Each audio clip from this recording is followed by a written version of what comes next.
ایک فقیرنی روز دروازے پر آتی اور گھنٹوں بیٹھی رہا کرتی۔ جب میں باہر نکلتا تو کہتی، صاحب جی مجھ سے شادی کر لیں، آپ کی قسمت بدل جائے گی۔ میں اسے ڈانٹ دیتا تو وہ روتے ہوئے کہتی کہ تمہارے پاس بہت کم وقت ہے، اگر تم نے مجھ سے شادی نہ کی تو تم برباد ہو جاؤ گے۔ میں اس کی بات پر ہنسا، لیکن پچھلے ہفتے وہ نہیں آ رہی تھی۔ جبھی ایک دن واپس رات گھر آیا تو چھت پر گانے بج رہے تھے۔ میں حیران ہوا کیونکہ گھر میں تو کوئی نہیں تھا، اور بھاگے بھاگے اوپر گیا میں تو میری جان نکل گئی کہ چھت پر میرے جسم کے۔ میرا نام عبداللہ ہے، میرا تعلق مالا کنڈ سے ہے۔ ہم 3 بھائی اور 1 بہن ہیں۔ میرے والد فوج میں تھے۔ ہم لوگ اپنے دادا کے گھر چاچو اور پھپھو کے ساتھ رہا کرتے تھے۔ میری پھپھو کی شادی ہو گئی تھی اور بچے بھی تھے، لیکن میرے دادا کی اپنی بہوؤں سے بنتی نہیں تھی۔ 2 بیٹوں کی شادی کر دی تھی، ایک میرے ابو تھے اور ایک میرے تایا۔ میری ماں الگ پوشن میں رہا کرتی تھی اور میری تائی الگ رہا کرتی تھی۔ ایک میرے چاچو کی شادی ابھی کرنی باقی تھی۔ میرے چھوٹے چاچو کچھ دن بعد ہی میری پھپھو کو لے کر آتے اور کہتے کہ تمہارے بغیر تو کوئی روٹی بھی نہیں پوچھتا۔ میری پھپھو آ جاتی اور مہینوں واپس نہ جاتی۔ میرے دادا ہم لوگوں کو ہر چیز ناپ تول کر دیا کرتے، اور ہم سبھی جانتے تھے کہ یہ سب میری پھپھو کے کہنے پر ہی ہو رہا تھا، لیکن میری ماں کہتی ہے کہ صبر سے کام لو، ایک دن سب ٹھیک ہو جائے گا۔ میری ماں نے میرے چھوٹے بھائی کو مدرسے میں داخل کروا دیا۔ وہ سارا دن کھیلنے نکل جاتا، اسکول بھی جاتا تو راستے میں بچوں کے ساتھ کھیلتا رہتا۔ بار بار اس کے اسکول سے اس کی شکایتیں آ رہی تھی۔ ماں نے اسے بہت مارا، اسے سمجھایا، لیکن اس کی ایک ہی ضد تھی کہ پڑھنا ہی نہیں۔ پھر ایک دن اسے مدرسے چھوڑ آئی۔ اب وہ ہر جمعرات کو گھر آتا، پہلے روتا تھا کہ اتنے دن گھر سے دور نہیں رہ سکتا، پھر شاید اس کا دل لگ گیا تھا۔ ابا کا خط آیا تھا، میں نے پڑھا تھا، انہوں نے سب کو سلام کیا اور پیار کہا تھا۔ میرے دادا اور میری پھپھو بھی سن کر بہت خوش ہوئے تھے، لیکن جیسے ہی میں نے پڑھا کہ ابا نے 20,000 روپے بھیجے تھے، میری ماں کا چہرہ غصے سے سرخ ہو گیا اور میری پھپھو نظریں چرانے لگی۔ فوراً ہی وہاں سے چلی گئی کہ مجھے ضروری کام ہے۔ میری ماں نے میرے دادا سے کہا کہ پیسے آپ کی بیٹی کے پاس ہیں، اسے کہیں کہ میرے پیسے مجھے دے دے۔ میرے دادا لڑنے لگے کہ ایک تو تم لوگ نہ مجھے نہ اپنے چھوٹے دیور کو پوچھتی بھی نہیں ہو، وہ اپنا گھر بار چھوڑ کے یہاں پڑی ہے ہماری خاطر، اور تم لوگ اسے ہی چور کہہ رہے ہو۔ میرے دادا نے الٹا میری ماں سے جھگڑا شروع کر دیا، تم لوگ تو 2 ٹائم کا کھانا تک مجھے اور میرے بیٹے کو نہیں دے سکتے، شادی کے بعد ہی تم بھی شوہر کے ساتھ الگ ہو گئی اور دوسری بہو بھی۔ میں نے تو بیٹے بیاہ کر کچھ نہیں پایا۔ میرا چھوٹا بھائی سو رہا تھا، شور کی آواز سن کر اٹھ گیا اور رونے لگا۔ میری ماں نے کہا کہ آہستہ بولیں، بچہ ڈر گیا ہے، تو میرے دادا غصے سے یہ کہہ کر چلے گئے کہ جب اپنے بیٹے بیاہ ہوگی تو پتہ چلے گا، جب اولاد بڑھاپے میں چھوڑ دے تو کیسا لگتا ہے۔ میری ماں دیکھ کر حیران رہ گئی اور بولی کہ میں جانتی ہوں کہ یہ سب کچھ اس لیے کہا جا رہا تھا کہ میں پیسے نہ مانگ لوں اور یہ لوگ 20,000 ہضم کر لیں۔ میری ماں کو پیسوں کی ضرورت تھی، 3 چھوٹے بچوں کا ساتھ تھا۔ اس وقت فون کی سہولت بھی نہیں تھی جو فون کر کے ابا سے کہتی اور وہ اور پیسے بھجوا دیتے۔ میری ماں نے مجھے میری پھپھو کے پاس بھیجا کہ کچھ پیسے ادھار دے دیں، ابا آئیں گے تو لوٹا دیں گے۔ میری پھپھو نے کہا کہ ان کے پاس پیسے نہیں ہیں، شاید انہیں لگا تھا کہ پیسے دے گی تو پتہ لگ جائے گا کہ پیسے ان کے پاس ہی تھے۔ میری پھپھو نے پیسے دینے سے انکار کر دیا۔ میں ماں کو بتائے بغیر ہی اپنے ایک دوست کے پاس آیا جو اسٹور چلایا کرتا تھا اور اسے کہا کہ مجھے کچھ پیسوں کی ضرورت ہے، ابا کے آتے ہی لوٹا دوں گا۔ یہ اس وقت کی بات ہے جب میں میٹرک کے پیپرز دے کر فارغ ہوا تھا۔ میرے دوست نے مجھے 2,000 روپے دے دیے، میں نے اس کا شکریہ ادا کیا اور پیسے اپنی ماں کو دے دیے۔ میری ماں ہمیں لے کر نانی کے گھر آ گئی۔ نانی ہمارا بہت خیال رکھتی، میرے ماموں بھی ہم سے پوچھ کے ہماری فرمائش کے کھانے بنواتے۔ میری مامی میری ماں کے آگے پیچھے پھرتی۔ میں سوچتا کہ میری ماں اچھے بھلے کھاتے پیتے گھرانے کی تھی، سب گھر والے اس پہ جان چھڑکتے تھے، لیکن ہماری خاطر اور ابو کی خاطر یہ سب برداشت کر رہی تھی۔ میں نے سوچا اس بار ابو آئے تو انہیں سب بتا دوں گا اور کہوں گا ہمیں بھی ساتھ لے چلیں۔ ہم ایک ماہ ماموں کے گھر رہے، وہ دن بہت یادگار تھے۔ ہم بہن بھائیوں نے بہت مزے کیے، بہت گھومے پھرے۔ واپس آئے تو میرا بھائی ہم سے ناراض تھا، اسے مدرسے سے چھٹیاں نہیں مل رہی تھی، اسے گھر پہ ہی دادا لوگوں کے پاس چھوڑ گئے تھے، لیکن وہ اب ہم سے بات بھی نہیں کرتا۔ اگر آتا تو پھپھو کے پاس ہی سارا دن رہتا، ادھر ہی کھانا کھاتا۔ پہلے وہ ہر جمعرات آتا تھا، پھر مہینے بعد آنے لگا۔ آ کے ماں کو سلام کر کے تو پھپھو کی طرف چلا جاتا۔ میری ماں اس سے ملنے اور باتیں کرنے کو ترس جاتی، لیکن اس نے ادھر آنا چھوڑ دیا تھا۔ میں اسے سمجھاتا تو کہتا کہ میں تم لوگوں میں فٹ نہیں ہوں، میرے بغیر بھی تم لوگ مکمل ہو، میرے پیچھے مت آیا کرو، نہیں تو جو آتا ہوں یہ بھی نہیں آؤں گا۔ میری پھپھو نے میرے بھائی کو ساتھ لگا لی اور بولی کہ ایسے نہیں آئے گا، میں اور تیرے دادا اداس ہو جاتے ہیں، تم ضرور آیا کرو، ہمیں انتظار رہتا ہے۔ میں حیران کھڑا دیکھ رہا تھا۔ ہمیں دیکھ کے تو ہماری پھپھو کے ماتھے پر بل پڑ جایا کرتے تھے، اور میرے بھائی کو میری پھپھو بہت پیار کرنے لگی تھی، اسے میرا بچہ، میرا بیٹا کہتی۔ میرا بھائی ہم لوگوں سے بدظن ہو گیا اور اس نے ہم لوگوں سے ملنا ہی چھوڑ دیا۔ میری ماں روتی رہتی اور کہتی کہ شوہر کی جدائی اور اب بیٹا مجھ سے چھین رہے ہیں، یہ لوگ اسے میرے خلاف کر رہے ہیں، وہ بچہ ہے، یہ لوگ اس کے ذہن میں ہمارے لیے نفرت بھر رہے ہیں۔ انہی دنوں میرے ابو عید پر گھر آئے، سب بہت خوش تھے۔ اس دن ہماری طرف دعوت رکھی گئی، سب کی تایا اور ان کی فیملی، میری پھپھو اور دادا، سب لوگ ہی موجود تھے۔ میں اپنے چھوٹے بھائی کو مدرسے سے لے آیا، پہلے تو وہ آنا ہی نہیں چاہتا تھا، جب میں نے ابا کا بتایا تو پھر ساتھ آ گیا۔ ابا سے مل کے وہ بیٹھ گیا، اماں سے سلام تک نہیں کیا۔ میری ماں کے چہرے پر سایہ سا لہرا گیا۔ میری ماں نے خود آگے بڑھ کر اسے ساتھ لگایا اور پیار کیا۔ وہ ایسے بیٹھا رہا جیسے ماں نہیں کوئی آسیب ہے، اگر ہلا تو چمٹ جائے گا۔ میں نے اس رات اس سے بات کرنے کا فیصلہ کیا، اس سے کہا کہ وہ بدگمانی میں مبتلا ہے، ماں اسے بہت یاد کرتی ہے، اس کے لیے روتی رہتی ہے، تم ہفتے بعد بھی آتے ہو تو پھپھو کی طرف چلے جاتے ہو، ماں سے نہیں ملتے، یہ ٹھیک نہیں ہے، ماں کے پاس بیٹھا کرو، باتیں کیا کرو، کیا ہو گیا ہے تمہیں؟ کہنے لگا کہ جب بات تھی اور پیار محبت کی عمر تھی تو مجھے تم لوگوں نے خود سے دور کر دیا تھا، اب میں بچہ نہیں ہوں، اپنا اچھا برا سب جانتا ہوں۔ میں نے کہا کہ ابھی بچے ہی ہو، 18 سال کوئی بہت زیادہ عمر نہیں ہے، جو تم کہتے ہو تمہیں بہت پتہ ہے، اور ہم سب تو تمہیں لگتے ہی کم عقل ہیں۔ میں نے اسے ساتھ لگا لیا اور پیار سے اسے سمجھایا کہ گھر آیا کرو، لوگوں کی باتوں میں مت آؤ، تو کہنے لگا کہ وہ لوگ نہیں ہیں، لوگ تو تم ہو، جنہوں نے دودھ سے مکھی کی طرح مجھے نکال کر پھینک دیا، خود موجے کرتے رہے اور میں مدرسوں میں دھکے کھاتا رہا۔ مجھ سے سب کی امید مت رکھنا، میں تم لوگوں کو مردوں میں شمار کر چکا ہوں۔ میرا ہاتھ اٹھ گیا، میں اسے مارنا نہیں چاہتا تھا، لیکن اس کی اتنی نفرت نے مجھے غصہ دلا دیا۔ اس سے میرا گریبان پکڑ لیا اور بولا کہ زیادہ بولے تو چھت دھکا دے دوں گا۔ میں نے پیچھے دیکھا، میں چھت کے کنارے کھڑا تھا۔ میں نے کہا کہ سوچتے کیا ہو، دے دو دھکا، ویسے بھی تم کون سے ہم سے کوئی رشتہ رکھنے والے ہو، نفرت کرتے ہو۔ وہ وہاں سے چلا گیا اور میں سوچ رہا تھا کہ اسے کیسے خود سے قریب کر دوں، کیسے صبح کا بھولا گھر کو لوٹ آئے گا۔ میرے چاچو کی شادی طے تھی، ابو بھی آئے ہوئے تھے، تو دادا نے جلدی ہی ڈیٹ فکس کر دی، سارے گھر میں رونق لگ گئی تھی۔ میری پھپھو ہر کام اپنی نگرانی میں کر رہی تھی، اور میں نے دیکھا کہ میرا بھائی ہر کام میں ان کے ساتھ ساتھ ہی تھا۔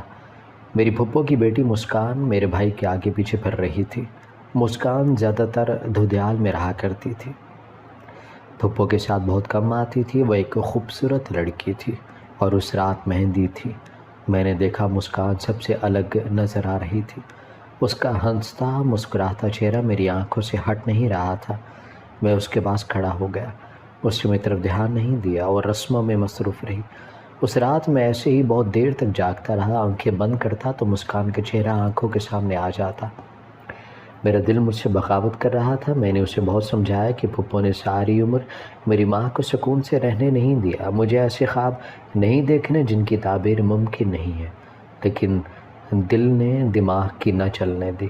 صبح بارات ہی سب لوگ تیار تھے، کچھ دیر میں نکلنا تھا۔ میں تیار ہو کے نکلا تو وہ اپنے دھیان میں ہی جا رہا تھا، جب سامنے سے آتی ایک لڑکی سے ٹکرا گیا۔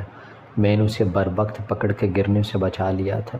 وہ کوئی اور نہیں، میری کزن مسکان ہی تھی، اور آج تو پہچانی نہیں جا رہی تھی۔ میں نے دل ہی دل میں خود کو ڈانٹا کہ اس طرح سے لڑکیاں تاڑنا میری عادت نہیں تھی۔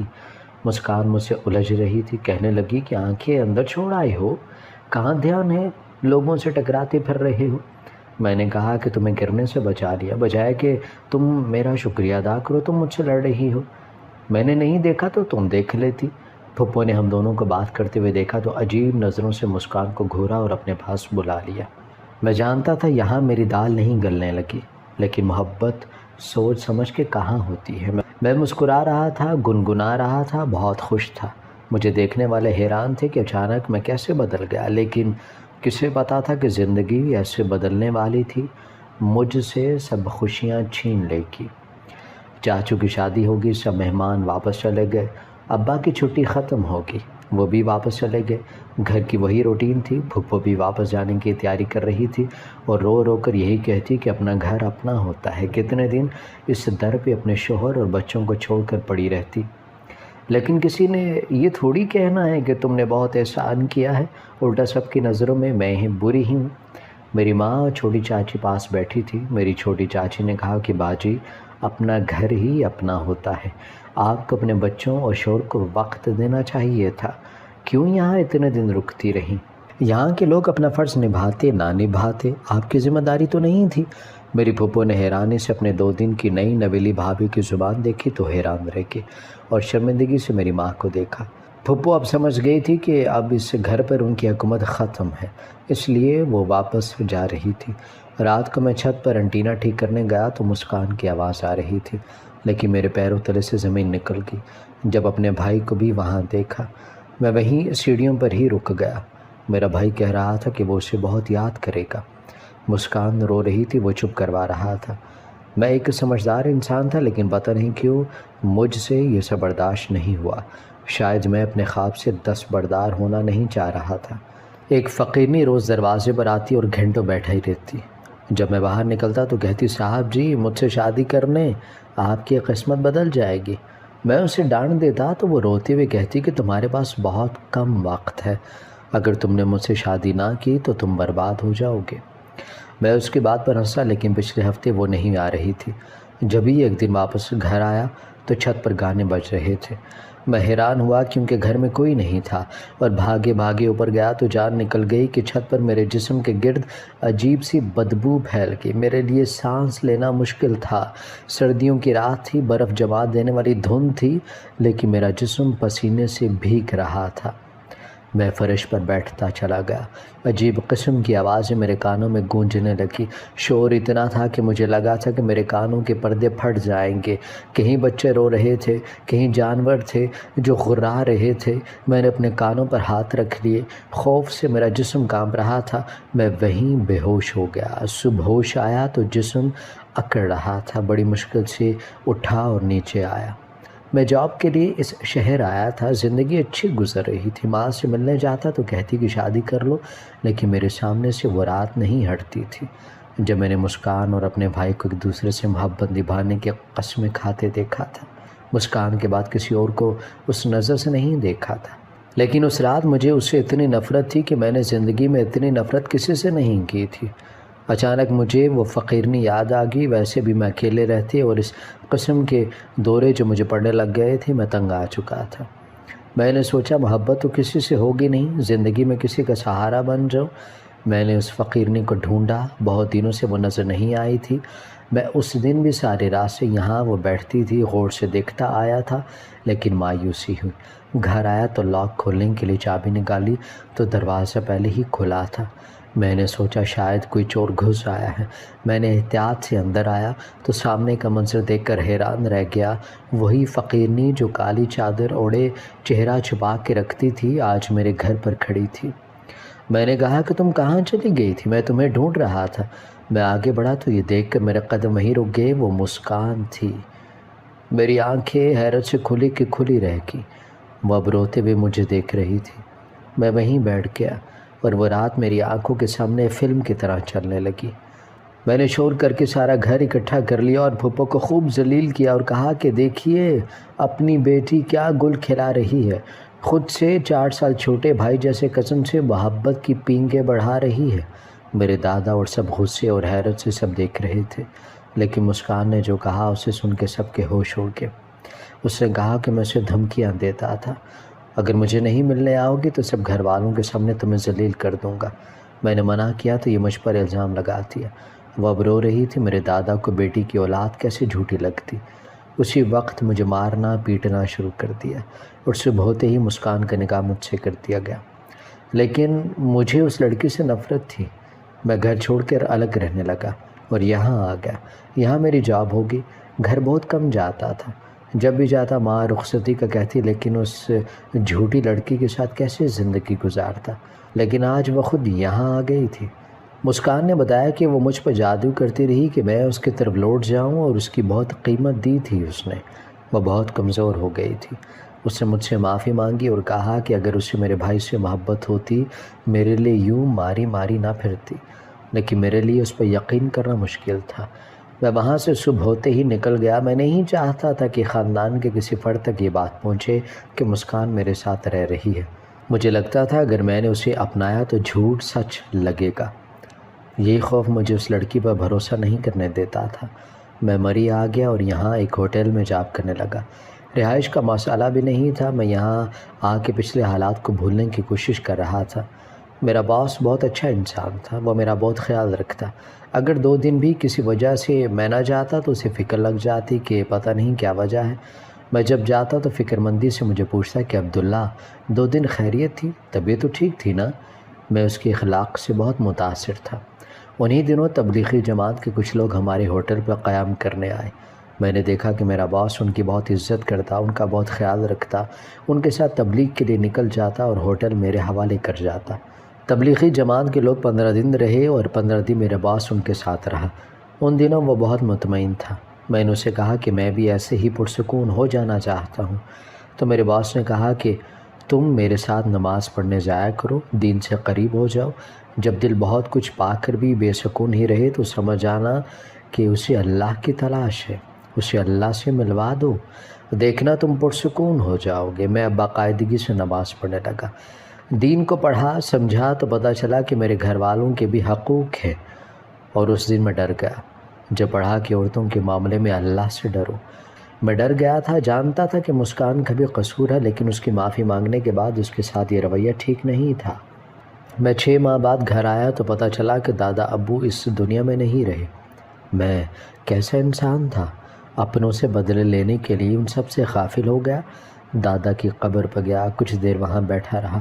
گھر آیا تو ماں کھانے پر انتظار کر رہی تھی۔ بہت دنوں بعد ماں کے ہاتھ کا کھانا کھایا اور ماں کی گود میں سر رکھ کے لیٹ گیا۔ بہت سے آنسو اور لمبے لمبے سفر کی تھکن نے مجھے تھکا دیا تھا۔ میرے چھوٹے بھائی کی شادی ہو گئی تھی، اس کے 2 بچے تھے۔ میں خوش تھا کہ میرا بھائی اپنی زندگی میں آگے بڑھ گیا، لیکن میں تو وہیں کا وہیں تھا۔ دوست کے ساتھ کچھ وقت گزارا، گھر آیا تو ماں کہیں جانے کو تیار تھی۔ میں نے پوچھا تو کہنے لگی کہ جو مجھے 5 سال پہلے کرنا چاہیے تھا۔ میں نے حیرانی سے اپنی ماں کو دیکھا، کہنے لگی کہ تیرے سسرال جا رہے ہیں، بہت سزا دے لی خود کو بھی اور اسے بھی، اب نکل آ اس سب سے، اب اسے بھی جینے دے۔ سنا ہے بہت بیمار رہنے لگی ہے، آگے تیری مرضی، اگر چاہتا ہے کہ مرنے پہ ہی جانا ہے تو کچھ سال اور اسے ایسے ہی سزا دے، مر جائے گی۔ میں نے بے چین ہو کے ماں کو دیکھا، میرے دل کو پہلی بار لگا تھا۔ میں نے بھی بہت سخت رویہ رواں رکھا۔ میں اور اماں جب پھپھو کے گھر پہنچے تو رات ہو چکی تھی۔ پھپھو ہمیں دیکھ کر بہت خوش ہوئی تھی۔ میری نظریں جادوگرنی کو ڈھونڈ رہی تھی، لیکن اس کا کہیں پتہ نہیں تھا۔ میں اس کے کمرے میں گیا تو وہ سر تک کمبل لپیٹے لیٹی تھی۔ میرے پاس جا کر اسے آواز دی، اس نے کمبل نہیں ہٹایا تھا۔ میں نے کمبل کھینچ کے دور پھینک دیا اور حیران رہ گیا کہ وہ بہت کمزور ہو گئی تھی۔ میں نے کہا کہ اتنے نخرے ہیں، مہمانوں سے ملنے بھی نہیں آئی، اگر یہی کرو گی تو واپس چلا جاؤں گا، پھر کرتی رہنا۔ ویسے تمہارے جادو کا مجھ پر اثر نہیں ہوتا، یہ یاد رکھنا تم۔ میں پلٹنے لگا تھا جب اس کی آواز سنی۔ پتہ نہیں کتنے عرصے بعد کانوں نے اس کی آواز سنی تھی، جو کہہ رہی تھی اگر واپس ہی جانا تھا تو آئے کیوں ہو؟ میں نے کہا کہ میں نہیں آنا چاہتا تھا، اماں لے کر آئی ہے۔ وہ اب رونا شروع کر چکی تھی، لیکن میرا اسے چپ کروانے کا کوئی ارادہ بھی نہیں تھا۔ میں باہر آ گیا۔ یہاں پھپھو میری ماں سے اپنے پچھلے رویے کی معافی مانگ رہی تھی۔ میں نے سوچا کہ معافی بھی عجیب چیز ہے، کسی کو ساری عمر تکلیف میں رکھو اور ایک وقت پہ آ کے 5 لفظ بولو اور ضمیر مطمئن۔ 2 دن بعد ہم گھر واپس آ گئے۔ سارے راستے مسکان خاموش رہی تھی۔ اپنی ماں سے مل کر اس کا اتنا رونا مجھ سے سمجھ میں نہیں آ رہا تھا، جبکہ وہ بھی یہی چاہتی تھی۔ گھر آئے تو میں تھک چکا تھا، لیکن میں مغرب کے بعد دادا کی قبر پر چلا گیا۔ کچھ دیر وہاں وقت گزار کر گھر آیا تو سب اپنے اپنے کمروں میں تھے۔ مسکان میری ماں کے ساتھ بیٹھی پتہ نہیں کیا کہہ رہی تھی۔ میں گیا تو خاموش ہو گئی اور کمرے میں چلے گئی۔ میری ماں نے کہا کہ وہ تم سے ملنے تمہارے گھر بھی گئی تھی، تم سے معافی بھی مانگی تھی، پھر بھی اسے وہاں اکیلے چھوڑ گئے تھے۔ میں نے کہا کہ میں اس وقت سمجھ نہیں سکا تھا کہ سزا جزا صرف اللہ کے اختیار میں ہے، ہم انسان بے بس ہیں۔ میں کمرے میں آیا تو وہ مجھے دیکھتے ہی کھڑی ہو گئی۔ میں نے حیرانی سے اسے دیکھا اور کہا کہ کبھی استادوں کی اتنی عزت کی ہوتی تو آج مجھے کچھ سکون ہوتا۔ اس نے میری طرف دیکھا اور بولی کہ تم آج بھی صرف اپنی امی کی وجہ سے ہی یہ رشتہ جوڑ رہے ہو، تم نے مجھے معاف نہیں کیا۔ میں نے کہا کہ جادوگرنی، اگر معاف نہ کرتا تو تمہیں واپس نہ لاتا، تم جانتی ہو مجھے کوئی زبردستی کچھ نہیں کروا سکتا۔ زندگی میں مطمئن رہنے کے لیے صرف معاف کر دینا کافی نہیں ہوتا، ماضی کی تلخ یادوں کو بھلانا بھی ضروری ہوتا ہے۔ میں نے یہی کوشش کی تھی۔